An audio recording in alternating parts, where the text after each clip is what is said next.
All right, folks, this is Harris Sultan, and Nigel Farage is in the news again for all the wrong reasons. And apparently, he said something which is very racist and very Islamophobic. I haven't watched the video, but I just saw this tweet, and I saw some other tweets as well. So here's this guy. He's saying Miqdad Versi. He's saying disgusting man. Farage openly and proudly saying that it is a growing number of young Muslims who are less patriotic and a threat to the rest of us. Even Trevor Phillips was shocked and tried to get him to nuance his awful racism. Okay. So far, that's not racist. Young Muslims who are less patriotic and a threat to the rest of us. Yeah, Muslims say that themselves. Muslims say that I'm a Muslim first and then I'm British. And forget about Britain. They actually say that in Pakistan as well, that I'm a Muslim first and then I'm a Pakistani. I have to abide by my Islamic principles first and then I would respect the local laws. This is not a disputed position amongst Muslims. It's a known fact. I say that is, at the time that we're living in today, is very, very hard to claim that. Imposing onto you, saying that you have to accept the British values. And Muslims are being put in situations where they're asked, are you a Muslim first or are you a British first? Yeah, but these are easy questions to answer. I'm a Muslim first. Like, what's the issue? But that's you not being loyal to the country that you claim to be from. You see, that's what Muslims are now. By saying that statement, you're a foreigner from us now. So how's that racist? Okay, who's this other guy? Saul Staniford, Nigel Farage spewing racism, and a reminder that the person he's talking to, Trevor Phillips, has previously said Muslims see the world differently from the rest of us. That is so freaking true. What's wrong with that? That is true. Every culture looks at the world from his own biased lens. However he's raised, he's going to look at the world through that lens. The only problem is that the Islamic lens is a pretty violent one. And Islam actually tells you, Islam orders you to dominate the world, spread the law of Allah, fight the non-believers until Judgment Day. This is the reason why we see Muslims all over the world saying that they're going to take over. So there's nothing racist in that. What's wrong with that? Britain is Darul Harb. We are obliged as Muslims to take the authority away from the people who have it and implement the Sharia. Now, I hope that can come in a very peaceful way. Saul Staniford. I don't know who that prick is. He knows absolutely nothing about Islam. Who is he?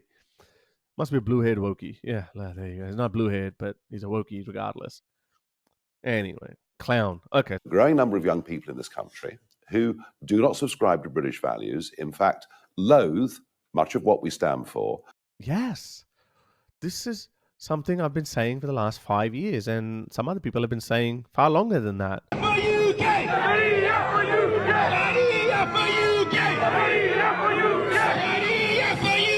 What does Britain stand for?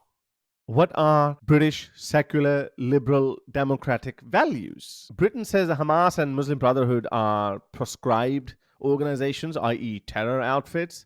What do Muslims say? We love them. They don't even hide it. Britain says that killing civilians for political objectives is considered terrorism. Muslims say that this is resistance. Doing is fighting for their people, fighting for their country back. That's what Hamas is doing. What America is saying and what America is promoting is that Israel is a victim. For what? For Hamas defending their people? Hamas are Palestinians, okay? All of us Hamas, Qassam. No, you cannot say that. No, I can't. And not just Muslims living in Pakistan or Bangladesh or Yemen. Muslims living in Britain. Muslims who are born and raised in Britain, not just for one generation, but even multiple generations. They have a different set of values and they hate British values. Not just British values, Western values. Because, British values are very similar to Australian or New Zealand or American or Canadian values. What's so wrong in that? Even a Muslim doesn't deny that. Who are these freaking do-gooders? Oh, freaking do-gooders. This is why I really despise these virtue signaling, self-righteous pricks. I really, really despise them. So what do you do? Who are we talking about there? I think we... Oh, it's not just Muslims, though. I think it's blue-haired Wokistanis as well. I hope he says Muslims and blue-haired Wokies. Maybe not blue-haired, but just say Wokies. Because I think 10 to 20% of the British public does see Hamas as some sort of resistance fighters. They do have sympathies for Hamas.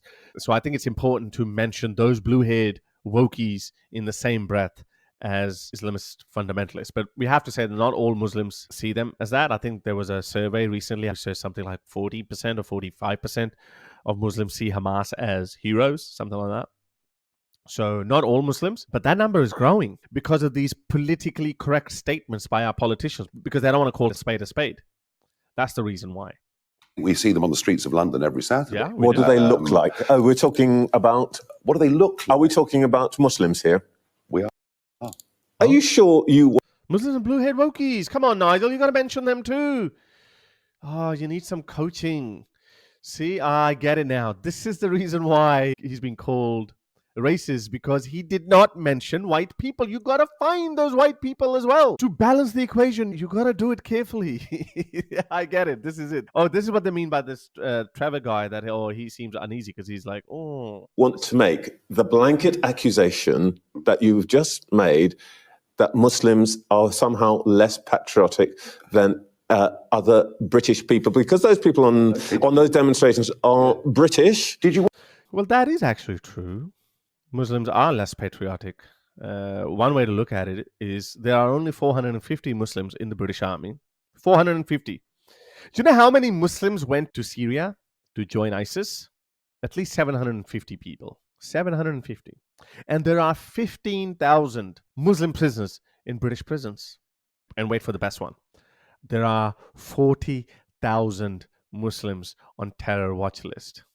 So those are the British people who hate British values, who hate Britain, or just don't care about British laws, because there are 15,000 British Muslims in British prisons, but only 450 Muslims in the British Army.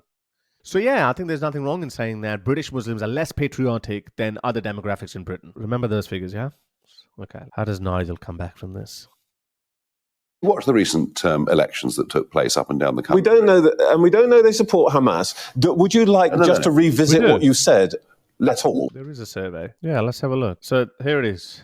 46% of UK Muslims support Hamas, majority skeptical of atrocities. So the vast majority thinks that they didn't do it because they want to look the other way. They just don't want to admit that they're evil people for saying that it's okay to rape and murder Israelis for your political objectives. And the rest say, well, so what?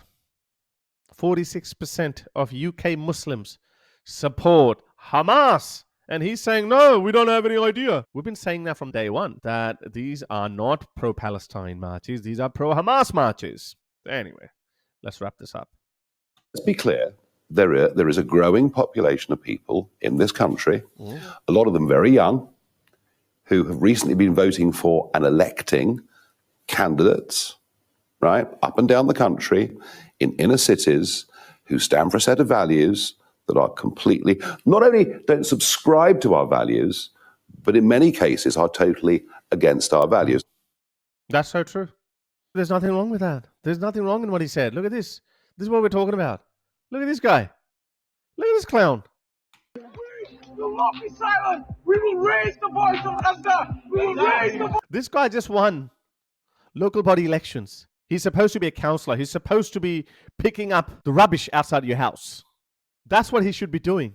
But he won on the premise of Gaza, Hamas. Voice of Palestine. Allahu Akbar. Allahu Akbar, the chanting Allahu Akbar in election offices.